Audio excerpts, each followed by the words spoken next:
नवी मुंबईतील वाशी येथील महावितरणमध्ये काम करणाऱ्या प्रधान तंत्रज्ञ आणि सहाय्यक अभियंत्याला लाच घेण्याप्रकरणी लाचलुचपत प्रतिबंधक विभागाने ताब्यात घेतले आहे. संबंधित प्रकरणातील तक्रारदार यांच्या राहत्या घराजवळ तळमजल्यावर सुरू केलेल्या पंजाबी मिल्स या नावाच्या रेस्टॉरंटच्या ठिकाणी नवीन कमर्शियल वीज मीटर बसवण्यासाठी आरोपी लोकसेवक दीपक मराठे, वय वर्ष 39 वर्षे, प्रधान तंत्रज्ञ, जुहूनगर शाखा, वाशी, नवी मुंबई याने स्वतःसाठी रुपये 1000 आणि त्याचे साहेब सचिन फुलझेले, वय वर्ष 30, सहाय्यक अभियंता, जुहूनगर शाखा, वाशी, नवी मुंबई यांच्याकरिता रुपये 4000 असे एकूण 5000 रुपये लाचेची मागणी केल्याने सापळा कारवाई दरम्यान दिनांक 10 मे 2024 रोजी 5000 रुपये लाच रक्कम स्वीकारताना लोकसेवक दीपक मराठे यास पंच साक्षीदार यांच्या उपस्थितीत संध्याकाळी 6:51 रंगेहात पकडण्यात आले. या प्रकरणातील सापळा अधिकारी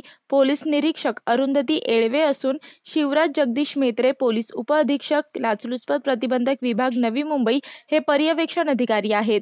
संबंधित कारवाई एसीबी ठाणे परिक्षेत्राचे पोलीस अधीक्षक माननीय श्री सुनील लोखंडे, अप्पर पोलीस अधीक्षक श्री महेश तरडे आणि सुधाकर सुरडकर यांच्या मार्गदर्शनाखाली सापळा पथक, पोलीस हवालदार जाधव, पोलीस हवालदार पवार, पोलीस नामदार ताम्हाणेकर, महिला पोलीस नामदार बारसे, पोलीस नामदार अहिरे,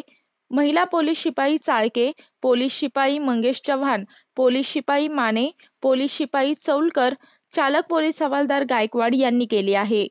मी वर्षा काटेकर, योद्धा न्यूज, नवी मुंबई.